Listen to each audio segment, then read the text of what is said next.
¿Qué tal a todos? Yo soy Robert Orihuela y esto es El Gabinete. Este día nos encontramos con el doctor Benigno Sanz, quien es docente de la carrera de Ingeniería Industrial en la Universidad Católica San Pablo y también es especialista en desarrollo de sistema de gestión ambiental. Y dicho sea de paso, ha sido gerente en la Autoridad Regional de Medio Ambiente, ¿no?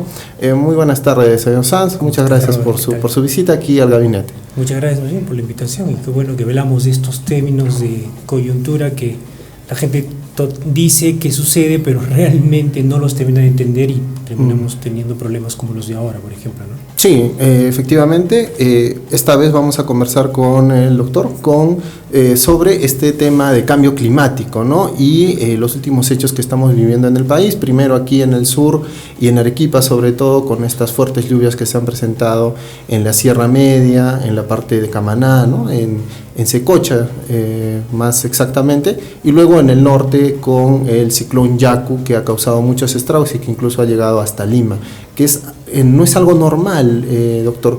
Cuéntenos o especifíquenos qué es lo que está pasando en el Perú y en el planeta en general, ¿no? Bien, primero para ir entrando en contexto y calentar un poco lo que vamos a conversar, es que el planeta entero está entrando en un ciclo nuevo, que lo estamos denominando por ahora calentamiento global. Este ciclo nuevo, el panel intergubernamental del cambio climático ha definido que literalmente es parte de la actividad antrópica, pero hay un grueso grupo de científicos que mencionan que esto podría ser un ciclo de calentamiento posterior al enfriamiento medio que ha tenido el planeta entero más o menos hace unos 800 o 600 años, que ha sido una microglaciación en Europa.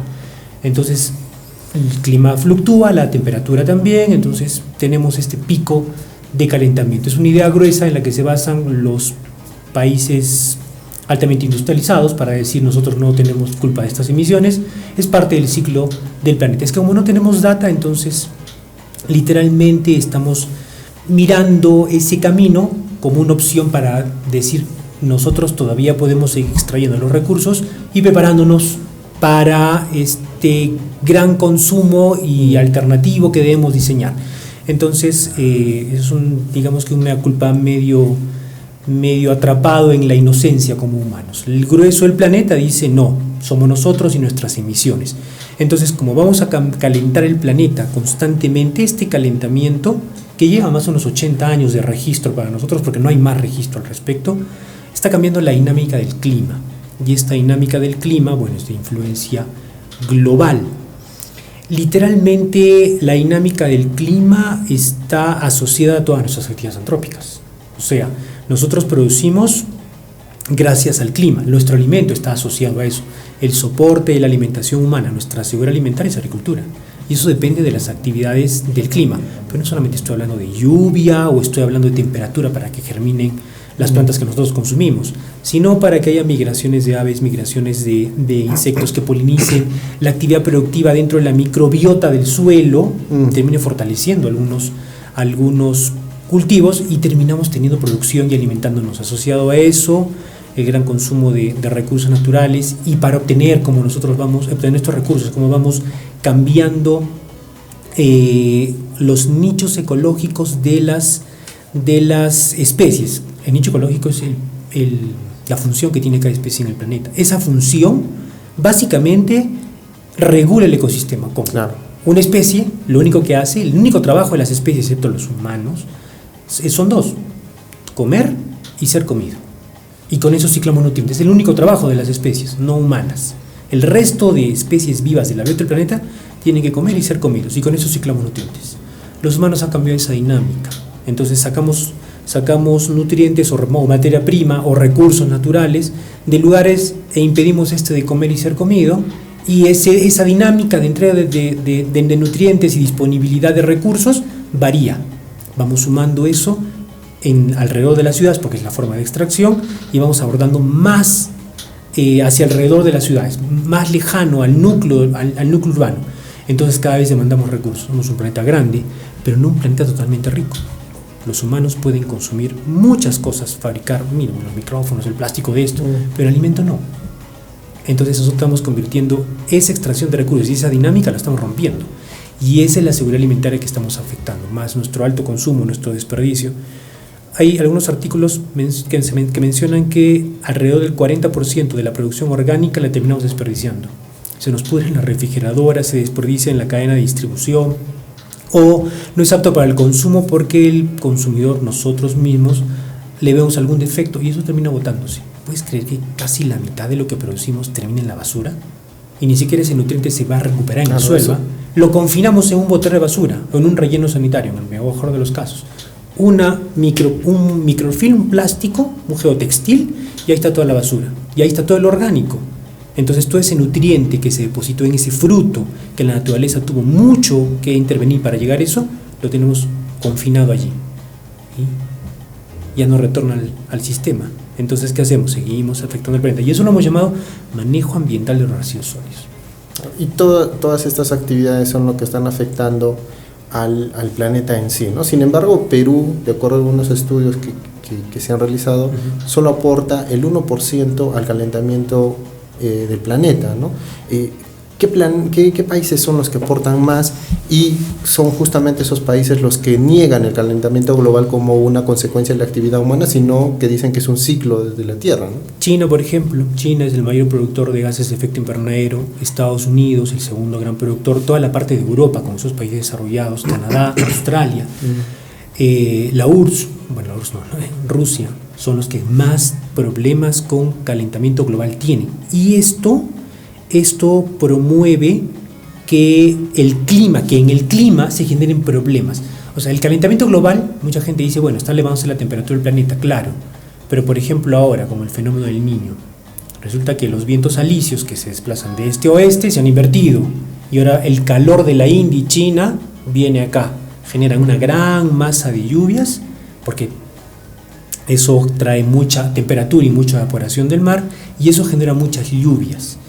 El Perú, de acuerdo al Tyndall Center, que es una consultora que categoriza a los países para el riesgo de cambio climático, son 9 factores. El Perú tiene 7 de los 9. Países que viven en la franja costera con mayor cantidad de población. Países que dependen de agricultura en la franja costera. Países que han fijado su agricultura en zonas inundables, países que construyen en riesgo porque están en laderas, o países que dependen del agua y del riego y la agricultura solo con la lluvia. Entonces somos nosotros. Entonces por eso es que nos está afectando respecto a eso. De hecho somos el tercer país a nivel planeta más vulnerable. Solamente nos gana Bangladesh, por ejemplo, que es un país que incluso no está suscrito al cambio climático, por ejemplo, ¿no? Entonces sí estamos bien preocupados con esto, ¿no? Claro, y esa vulnerabilidad se ha visto y se ha notado en los últimos meses, ¿no? Primero aquí en Arequipa y en el norte. Pero algo que la gente se pregunta mucho es ¿qué es un ciclón? ¿Cómo se produce? Y ¿por qué ha sucedido en el Perú? Si antes al menos no tenemos noticias cercanas de un hecho parecido, ¿no? Digamos que no nos vamos a imaginar una tromba, ni un tifón, ni nada que el estilo. Un ciclón es un movimiento de aguas, ¿sí? En el mar. Literalmente el anticiclón es un movimiento de aguas en contra de las hojas del reloj. Yeah. Un movimiento al contrario. Y ese movimiento al contrario, ¿qué ha traído? Agua caliente. Esa masa de agua caliente, con la cantidad de temperatura que ha habido, se ha evaporado. Y ha generado mucha nubosidad. Y ahora, con la baja de presión, porque estamos en el cambio de la estación, se genera lluvia. Entonces, si nosotros no estamos preparados para eso, entonces tenemos desastres. Muchas veces hemos dicho, ¿es un desastre natural la lluvia? No, la lluvia es un fenómeno natural. El desastre se ocasiona en nuestra infraestructura. Y eso es por nuestra falta de preparación. Justamente los fenómenos naturales no son los que causan los desastres, somos nosotros mismos que construimos nuestras viviendas, principalmente, ¿no? Si hablamos de las ciudades, construimos nuestras viviendas en zonas de alto riesgo, en zonas que no son idóneas, e incluso las culturas antiguas, la cultura inca o pre-incas, parece que ellos se dieron cuenta mucho mejor que nosotros porque han construido sus estructuras en lugares donde no les afectan, ¿no? Estos fenómenos y ahí en el norte incluso se notó, ¿no? Hay una fotografía ahí de donde se instaló una ciudad y al lado están los restos arqueológicos, ¿no? Que no se vieron afectados por la lluvia, ¿no? Históricamente las ciudades han tenido que instalarse al lado de los cuerpos de agua. Los ríos son los cuerpos donde de alguna manera abastecían a las ciudades, pero nunca interferíamos en el transecto del río. Los ríos tienen caudales históricos, se llaman así, movimientos de agua como se van desplazando en el tiempo. ¿Qué hemos hecho en el entorno urbano? Pues los hemos cercado a los ríos para nuestra facilidad, porque la expansión urbana nos ha ganado, y resulta que el caudal histórico del río es el que ahora está cobrando la factura por haber sembrado en esos sitios, por haber construido en esos sitios. Entonces, ese problema lo hemos ocasionado. Ahora, una cosa es la necesidad y otra cosa es el desorden que nosotros mismos como peruanos permitimos crecer. No estoy hablando de un ciudadano, estoy hablando de una autoridad que a sabiendas de eso, porque hay planes de riesgo, permite ese constante crecimiento en lugares no adecuados. Promueves más pobreza. ¿Cuántas veces podemos construir una casa? De hecho, creo que una sola vez en la vida. Y le estás permitiendo construir una casa a una persona que ni siquiera la va a poder terminar una sola vez en la vida y es vulnerable. ¿Qué le estamos dando? Porque en cualquier momento se lo va a llevar la torrentera, ¿no? Sin ir muy lejos, ¿no? Aquí en Alto Selva Alegre, claro, en la zona de Villa Ecológica, es una zona de alto riesgo y incluso se ha visto esta temporada de lluvias, ¿no? Que ha entrado por toda la avenida y hay casas que están en riesgo, en el cono norte también. ¿Qué se debe hacer, doctor, frente a esto, ¿no? O sea, ¿cómo apaleamos, cómo prevenimos esto si es que las autoridades no lo hacen?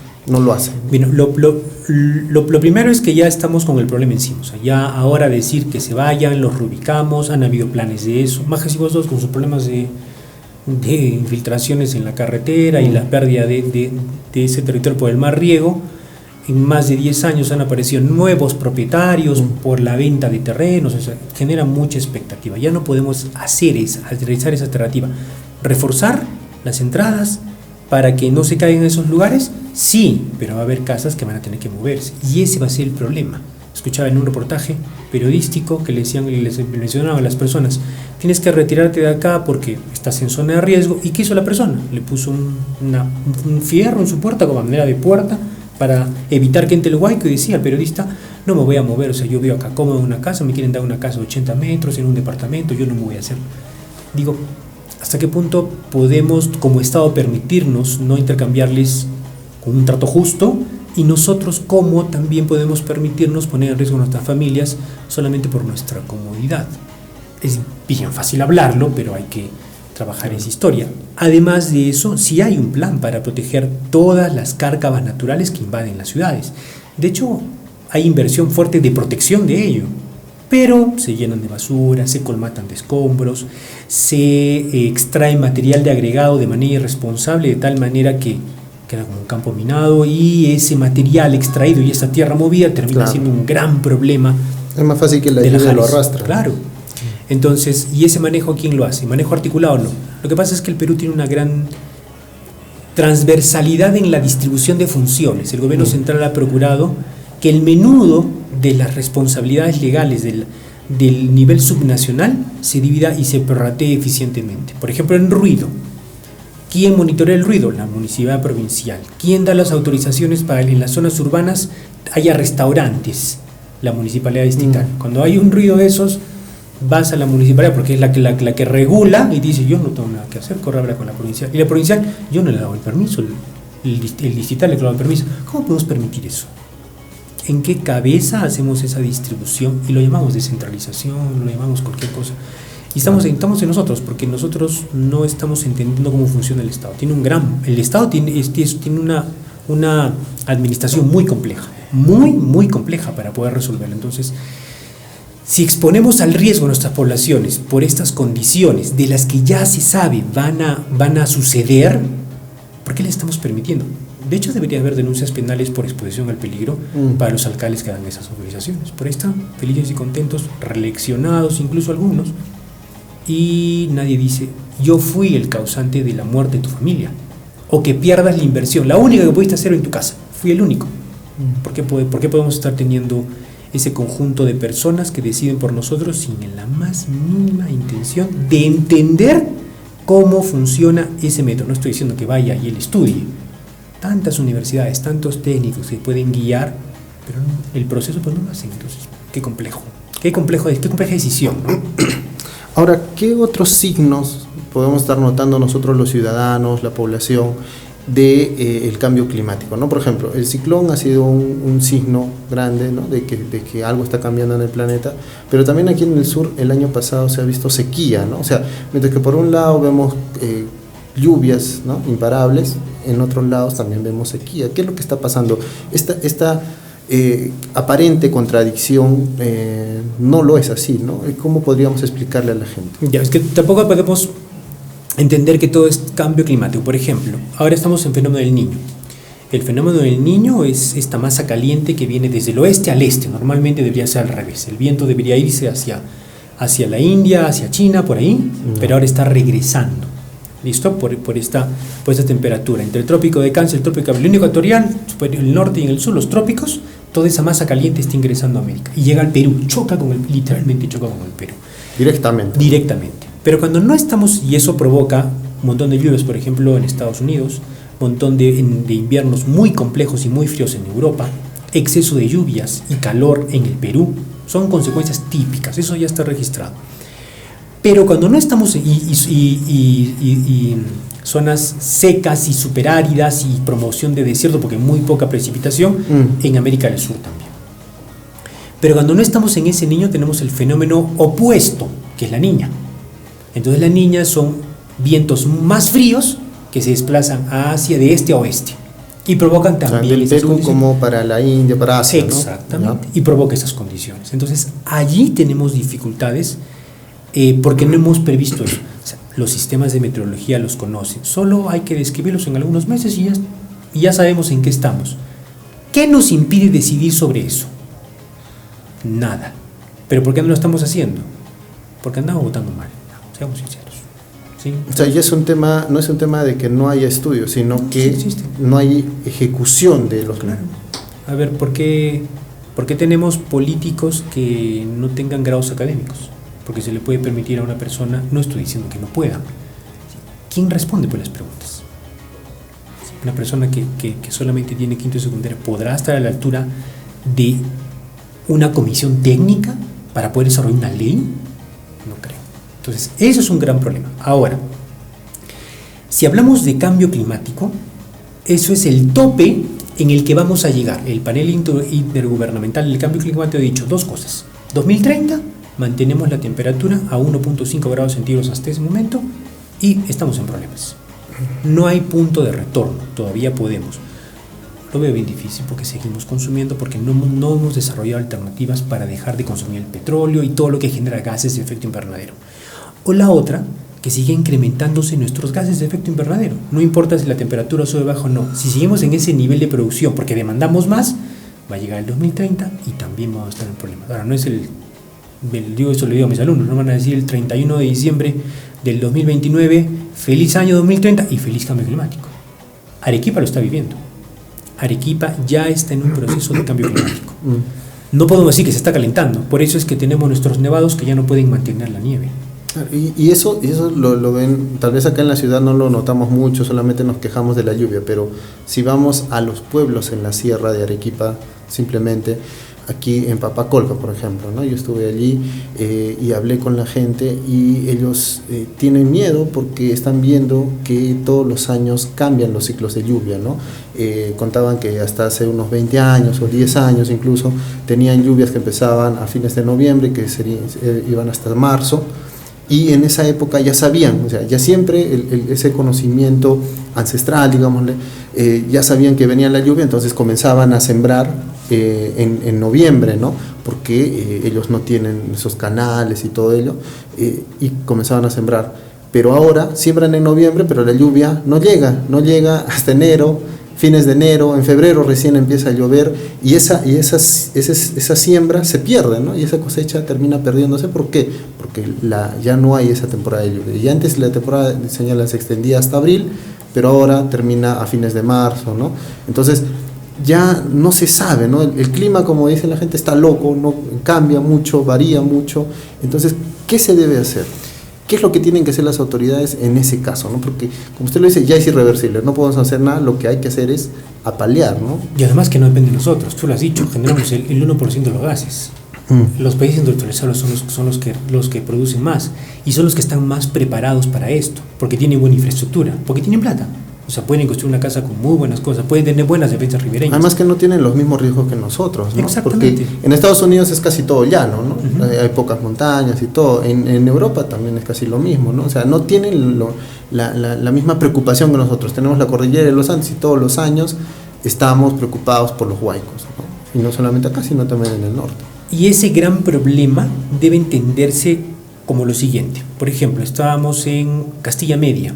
Ellos tienen un serio problema por el derretimiento del glaciar Corpuna. Claro. Se le está derritiendo. Se ha derretido el 70% en 50 años, ¿no? Eso es gravísimo. Fuimos con el INAIGEN, hicimos toda una expedición glaciológica allí, se la lanzó con bombos y patillos, y lo primero que nos dijeron, ayuda, pídenos ayuda. Perfecto, les decía, dame tu plan de desarrollo regional, tu plan de desarrollo local concertado. O sea, el distrito tiene que tener un plan. ¿Tú crees que encontramos una sola palabra allí de desglaciación? No. ¿Cómo lo ayudo? ¿Cómo digo que se debe priorizar presupuestos allí si es que la persona no tiene ni la más mínima idea de lo que está pasando? Pero ellos mismos dicen, necesito ayuda. ¿Cómo? Si no tienes esos sistemas de planeamiento. ¿Qué has pensado tú como autoridad local para poder paliar ese problema? Porque tú como autoridad local vas a levantar la mano y vas a decirle al gobierno central, pasa esto. Y estas son las posibles soluciones, necesito esto. O si no, necesito soporte técnico. Pero no. Levanta la mano y hazme un proyecto, lo que dice.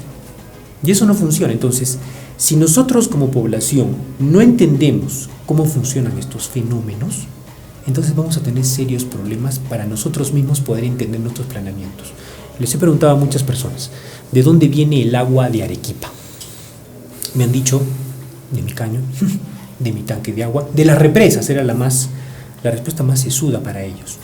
Y les he dicho, ¿sabían ustedes que tenemos radioisótopos de Canadá, no Camaná, Canadá, registrados acá como parte del ciclo hidrológico del agua del planeta? O sea, consumimos agua que posiblemente se esté evaporando en el Polo Norte. Ese es nuestro consumo de agua.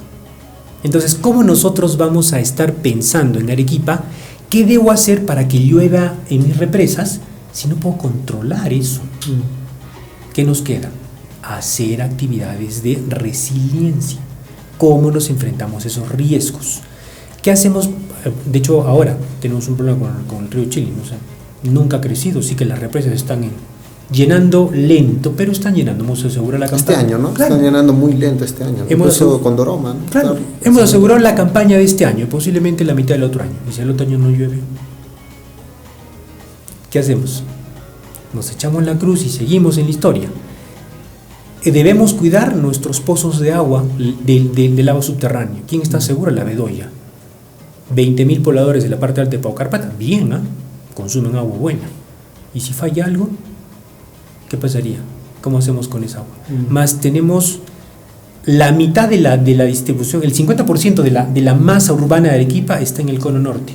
Acá viven 1.200.000 habitantes y ahí viven 130.000 más o menos. Se le ha hecho el cálculo de la productividad de ese ecosistema y no produce mucho. No para aguantar una población. ¿De dónde lo está sacando? De abajo, de nosotros.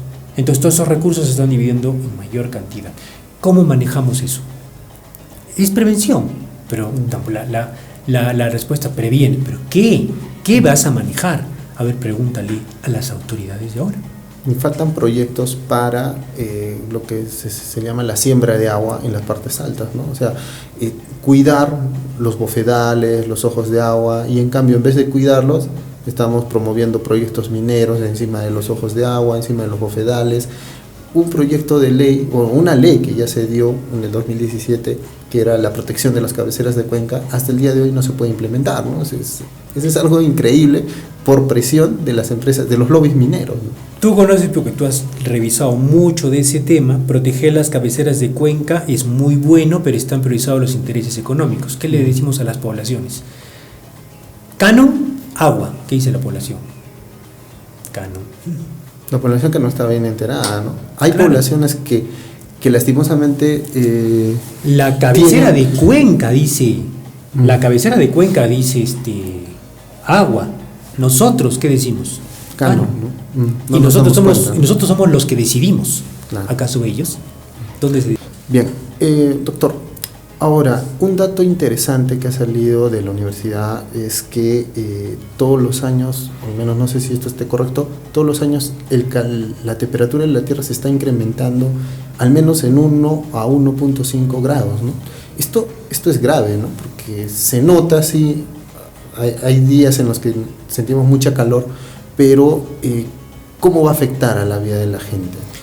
Los datos históricos son estos. Ya hemos subido en el último siglo 0,8 grados centígrados del 1.5 que no debemos llegar a subir al 2030. El panel gubernamental nos ha dicho vas a subir 1.5, pero ya nos hemos subido más de la mitad de eso. O sea, nos queda subir en el prorrateo general, en el promedio global, solamente 0,6 grados centígrados. Por eso hay zonas que han subido mucho la temperatura. Ahora, esto tiene problemas de dinámicas muy complejas. Por ejemplo, ¿qué sucede en el mar y la temperatura? Los recursos se dispersan. ¿Qué ha sucedido ahora? Nuestro mar es muy rico porque está lleno de fitoplancton que vive en agua fría, el lago de Humboldt. Claro. Como se ha calentado, ¿qué ha hecho el recurso? Ha bajado hacia el sur. Y nosotros nos hemos quedado sin explotación. ¿Y eso cómo afecta? Mayor competencia, menores recursos, elevas el costo. Afecta la producción. Sumado a lo que hemos vivido y como nos estamos restableciendo económicamente, mucho peor.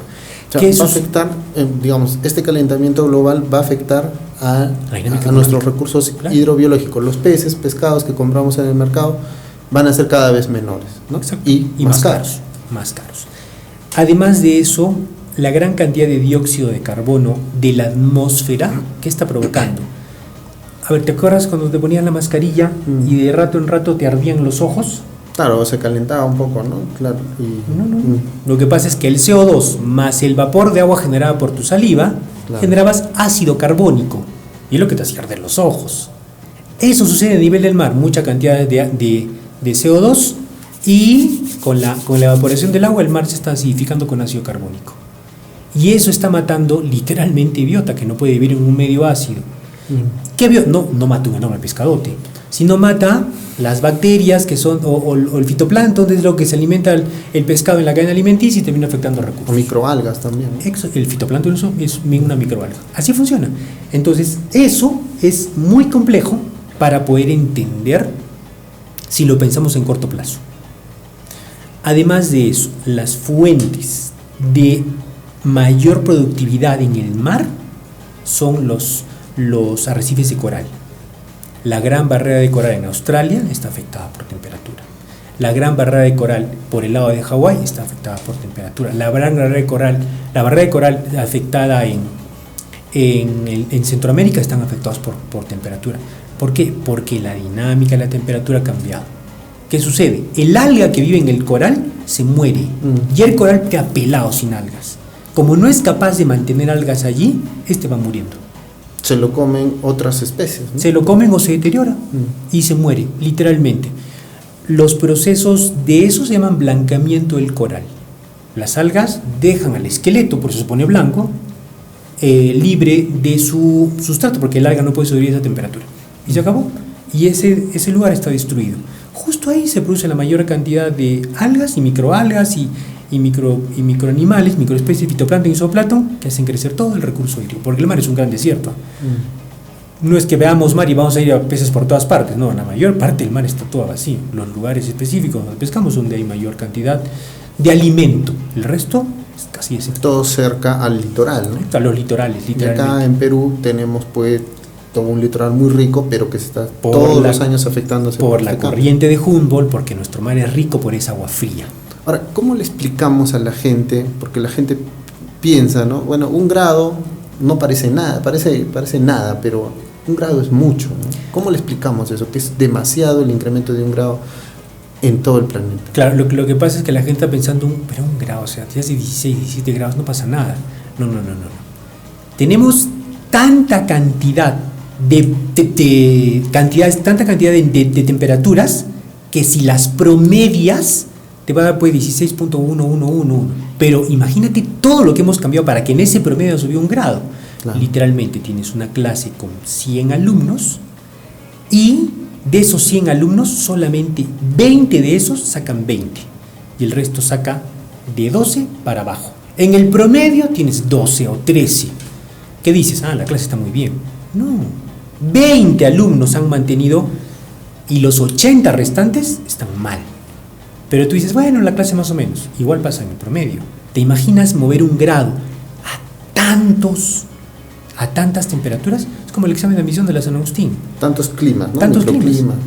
El examen de admisión de la San Agustín, si le pregunto a los alumnos, tienes 1.11111117, como 8 dígitos, porque la competencia te va a permitir hacer variaciones de eso. Mira todo lo que necesitamos para mover esa temperatura. Es matemática simple.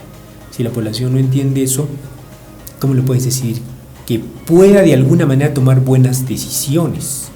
Eso es complicado, no estoy hablando de elecciones, son buenas decisiones de consumo, buenas decisiones en aprovisionamiento de recursos, en aprovechamiento, en reaprovechamiento, en segregación, entre otras cosas.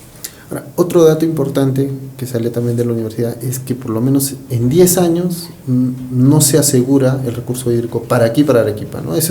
Eso ya dice mucho de nosotros como ciudad, cómo estamos cuidando el agua y también que no estamos generando obras de infraestructura para nuevas represas para represar agua, porque si bien acá en el río Chili no vemos que pase mucha agua, casi todo el agua que nace o que se da en las alturas de Arequipa se va por la cuenca de Colca o por la cuenca de Ocoña, ¿no?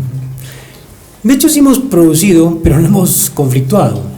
Paltiture, están conflictuados. Hemos tenido que crear un nuevo consejo de cuenca, el interregional Tambo-Moquegua, para poder tener disponibilidad hídrica, y también está con prioridad para Moquegua, porque ahí las represas van a estar en Moquegua. Exacto. O sea, la gente dice, es mi agua, la ley dice que el agua es de todos, no es por donde nace. Entonces ahí tenemos ese problema. Ahora, cuando tú entiendes que la disponibilidad hídrica no te afecta, porque tenemos ese mensaje: no va a llover, no te preocupes, ser humano, yo te voy a dar agua, te la voy a restringir, pero vas a tener, porque no importa si le dejo el agua a la industria, no importa si dejo el agua a la agricultura, tú vas a tener. Entonces, ¿qué dice el humano? Bien, yo tengo agua, pero no se asocia que si le afectas a la industria, ¿qué va a pasar con lo que yo compro? No tienes ni idea. De hecho, si compras botellas de medio litro de de plástico con agua, cuesta más el plástico que el agua que está ahí adentro. Es increíble realmente. Viviendo en una zona de desierto, qué extraño que no hagamos un programa de buena reutilización. En Alemania, orinas en la mañana y en un mes esa misma agua que ha salido por tus riñones está entrando de nuevo al sistema de potabilización y te la tomas. Acá no. Acá solamente hacemos agua de categoría 3 si la tecnología existe. ¿Por qué no? ¿Por qué no hacemos? Tenemos una costa enorme. Hablamos de desalinizar agua. 25 proyectos de desalinización de agua en todo el norte tenemos. Pero ¿cómo se llega a este dato de 10 años? ¿Qué implica esto? Lo que pasa es que el Consejo de Recursos Hídricos Quilca Chili hizo un cálculo de la oferta y la demanda de agua. Entonces se fijó en los proyectos y en la cantidad de población, el estimado del crecimiento de la población con Majes Iguas 2, con el puerto nuevo en Puerto Corío, con el puerto minero, ya no solamente agrícola, de Matarani, y esos proyectos, la petroquímica, iban a incrementar la población.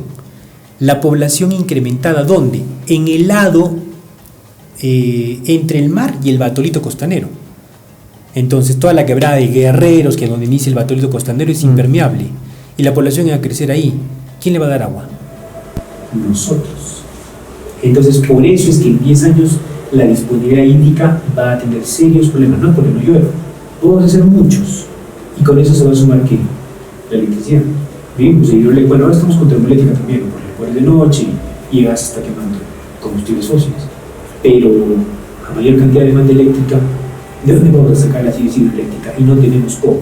Y bueno, si volvemos al tema de las represas, y cada año las represas se hacen más viejas, ¿no? O sea, estas represas que tenemos en la parte alta no tienen 10 años, no tienen 50, 60 años, o sea, en poco tiempo ya van a ser inservibles.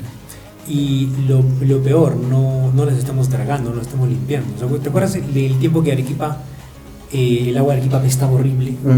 Y es porque no había llovido, y es que nosotros habíamos sacado el agua más abajo de la zona de eutrofización de las represas, en el fondo de las represas. Estábamos llegando, como se diría analógicamente, a la chicha, al concho, ¿no? Al concho, literalmente.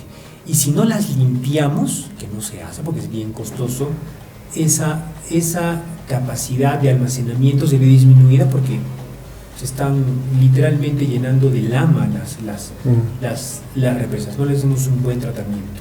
De hecho, no porque no querramos, ¿hace cuánto nos sube el agua? Desde Arequipa creo que nos sube agua, es minúsculo el sube de agua. ¿No crees que necesitamos ya? No estoy diciendo que subamos el agua, ¿no? Sino tener a alguien que maneje bien el agua. Autodema debe pensar muy bien qué es lo que tiene que hacer con eso, no pelearse tanto con la población respecto a yo estoy contigo por el proyecto y tenemos consejeros que buscan sus escenarios políticos para poder figurar en cosas, poniéndose de parte de la población cuando la población a veces no entiende bien lo que le conviene. No es que estoy haciendo mal, ¿no? Literalmente puedes desear algo, pero como somos como niños, no quiero hacer la tarea, tienes que hacer lo que se aprendes. De otra manera, ¿cómo creces? Y ahora, ¿qué opciones tenemos, doctor? O sea, ya el problema es irreversible, estamos en un constante cambio climático que no se da en una hora, en un mes, en un año, sino que se está dando desde hace, por lo menos, al menos acá en Perú y en Arequipa se está sintiendo desde hace 30 años, ¿no? Con el fenómeno del niño de los 90 y todo ello. Pero, ¿qué alternativas tenemos? Se habla mucho de la electricidad, la movilidad eléctrica, los autos eléctricos que están tratando de ingresar, pero ¿estos son solución? Porque también otros estudios señalan que la electricidad también genera gases de efecto invernadero, ¿no? Entonces, al final es como que una solución de mentiras, ¿no? Digamos, vamos a hacer un escenario apocalíptico realmente, Literalmente necesitamos soluciones corto, mediano y largo plazo. Primero, el planeamiento estratégico a largo plazo. El Perú tiene un Plan Estratégico de Desarrollo Nacional, así se llama, y lo ha actualizado en el 2021 porque terminaba hasta el 2050, casi 600 hojas. Lo hemos leído, lo hemos analizado con los estudiantes de la maestría de la San Agustín de Gestión y Teoría Ambiental. No hay nada para ese escenario. Ahí estamos en problemas. Entonces, si no tengo una visión a largo plazo, mi plan estratégico a mediano y el plan estratégico a mediano y a corto plazo, ¿en base a qué los voy a articular? No voy a tener un resultado que me lleve a esto. Ahora, lo primero que no es a corto plazo, sino es a largo plazo, es educación. Educación ambiental, educación en seguridad. Un poblador, por más pobre que sea, hay que hacerle entender que se hace más pobre si construye una ladera de cerro, porque la inversión la va a perder tarde o temprano. ¿Y a quién le gusta eso? Y además que te haces pobre, literalmente. Eso, ¿quién te lo enseña? Eso debe estar metido dentro de nuestra currícula. Se llamaba el diseño curricular nacional, tenía que contextualizarse a las regiones. Entonces teníamos diseños regionales para que los estudiantes aprendan con problemática de las regiones. Fracasó, no se pudo. ¿Cómo les enseñamos a la población? ¿Cómo le hacemos cambiar esa idea? Enseñándoles, pero es a largo plazo. Tenemos que tener mapas de calor, zonas de riesgo que tengan intervención constante, pero no solo para proteger al poblador. O sea, no le voy a decir al poblador, tranquilo, yo te asisto, se te cae tu casa, no te preocupes, yo te consigo otra. Si has construido mal, no te preocupes, yo te pongo una columna, yo voy a tapar este cerro para que no caiga agua, porque tú estás en red. No. Zonas que realmente son cargas naturales que van a cargar tarde o temprano, tienen que ser movilizadas esas personas. No puedes mantenerlas ahí, porque es más oneroso desarrollar infraestructura en un lugar donde tarde o temprano la naturaleza va a romper esa infraestructura y empecinarnos en esa historia. A mediano plazo tenemos que hacer claro nuestro ordenamiento territorial. ¿Cómo ordenamos eso? Recordemos que el Ministerio del Ambiente tiene un proceso de ordenamiento territorial muy largo. Inició con la zonificación ecológica económica. Todavía en Arequipa no hemos llegado a los estudios especializados y solamente hay una región, Piura, que tiene estudios especializados y esas hacen con proyectos de inversión pública. Viene el diagnóstico integral del territorio, el plan de ordenamiento territorial, el ordenamiento territorial y para llegar a la demarcación territorial. Para llegar a todo eso que es tan engorroso, ¿qué vamos a hacer? Entonces esos mapas de calor te dicen zonas vulnerables. ¿Quién lo está manejando? El COEN y los COER. Ellos están haciendo eso. Pero solamente desde el lado técnico, ¿no? Desde el lado ejecutivo no se llega a nada. Se hace en el gobierno subnacional, en el más alto nivel, gobierno regional. Cuando lo llevas al gobierno distrital, al gobierno municipal, ¿cómo lo operativizas? Pues si lo llevas y el planeamiento de ese distrito no considera lo que está escrito allí. O el mismo alcalde, ¿no? Por intereses políticos, dice, bueno, ya. Claro, Selva Alegre, Pau Carpata, Yura, que tienen problemas de ese tipo, ¿acaso has visto en sus sistemas de planeamiento riesgo e inversión para eso? No, solo cuando llegue entra la carga va, emergencia. Entonces, a mediano plazo, esos mapas, mientras se consolidan, la demarcación territorial que te va a dinamizar mucho el territorio. Y como ciudadano, ¿qué actividades deberíamos estar realizando? No sé, buscar alternativas de electricidad, no sé, instalar paneles en las casas, reciclaje en la casa, ¿no? ¿Cómo puede actuar, con qué granito de arena debe estar apoyando la familia y el ciudadano, ¿no? En los años 80 era muy buena la política de te vas a cepillar los dientes, cierras tu grifo, te vas a lavar el servicio, cierra ese caño, por favor no riegues a mediodía, no laves el carro, no malgastes el agua. En los años 80, 90, bien, ahora ya. O sea, el carro ya está sin frenos, ya no hay forma de poder detenernos y todavía queremos seguir frenándolo con los pies hacia afuera. No, eso ya no se puede. Ya agarramos una gran velocidad. Podemos seguir tomando esas iniciativas a nivel personal, son muy buenas, contrarrestan, pero ya no es significativo en el planeta. Sigamos haciéndolo porque si lo hacemos todos funciona, pero no lo estamos haciendo todos, pues. Entonces no funciona. Lo que necesitamos ahora es adecuarnos a nuestras necesidades. Agua, Arequipa no tiene agua. ¿Por qué el reglamento, por qué los permisos de construcción tienen que enviar agua potable al baño? ¿Por qué tienen que enviar agua potable al baño? O sea, ¿por qué yo tengo que ir a miccionar, a defecar y jalar la bomba y que entre agua potable allí? ¿Necesito eso? ¿Por qué no organizo para que edificios y ciudades, y lo pongo como norma, traten su agua? Y el excedente de las aguas se vayan con tratamiento a los parques y jardines. He tenido una experiencia muy buena con eso. Regaba parques y jardines con agua que se trataban de las casas. Claro. Llegó el agua potable y se acabó el proyecto. Ya no hacían más eso. Es nuestra comunidad. Si comenzamos a ver esas necesidades puntuales, podemos mejorar nuestra calidad de vida, pero no cambiar el contexto global, sino simplemente estar más preparados para los riesgos que se vienen y serán peores. Entonces, este sí es apocalíptico. No tenemos un sistema de planeamiento a largo plazo. Por ende, el planeamiento a mediano plazo, que son los planes de gobierno de los gobiernos regionales, y los POI, los planes operativos institucionales, que son año a año para ese plan, no se engarzan a nada. Son voluntades, políticas, decisiones de los gobernadores, que son peticiones a la población. No podemos decir que los gobernadores son malos. La población pide eso y el gobernador les da. Pero no hemos engarzado nada. Y el Plan Estratégico de Desarrollo Nacional, que el Perú lo tiene, porque lo ha fabricado con todos los ministerios y lo ha actualizado en 2022, porque terminó en 2021, mira, todavía tarde, no está engarzado. ¿Por qué? Porque no hay PDRs todavía en las ciudades. Todavía los planes de desarrollo regional concertados, el 2021 terminaba. No hay nada. El Perú ha terminado de planear el 2021. Recién hemos creado la política nacional 2030, la nación del ambiente. Todo se cortaba en el 2021, en nuestro bicentenario, y no planeó casi nada. ¿Qué hacemos con todo eso? Todo muy tarde, ¿no? Todo muy tarde. Entonces, si no entendemos el proceso, los pobladores, es la lógica sencilla. Papá, quiero irme de vacaciones. Bueno, hijito, para ir de vacaciones yo abro mi billetera y veo cuánto cuesta y te digo, mollito. O te digo, tacna. Tienes que planearlo. ¿Planeamos? ¿Y cómo logramos entonces lo que necesitamos si ni siquiera entendemos el problema? Bien, doctor. Le agradezco mucho su tiempo. Muchas gracias por estar aquí con nosotros en el gabinete y creo que ha sido muy bueno el aporte de usted y esperamos que nuestra audiencia también empiece a tomar conciencia sobre este tema del cambio climático y, bueno, lamentablemente yo también lo pienso, creo que ya estamos muy tarde, ¿no? Lo único que podemos hacer es ver la forma de apalear esto, ¿no? Obras de infraestructura ya grandes, ¿no? Ya, como usted dice, el ahorro de agua en la casa ya no nos sirve de mucho, ¿no? Es bueno, pero ya no nos da. Listo. Bueno amigos, agradecemos mucho que estén con nosotros. Ya saben que pueden encontrar el gabinete en nuestras redes sociales, en Facebook, en Twitter, en TikTok.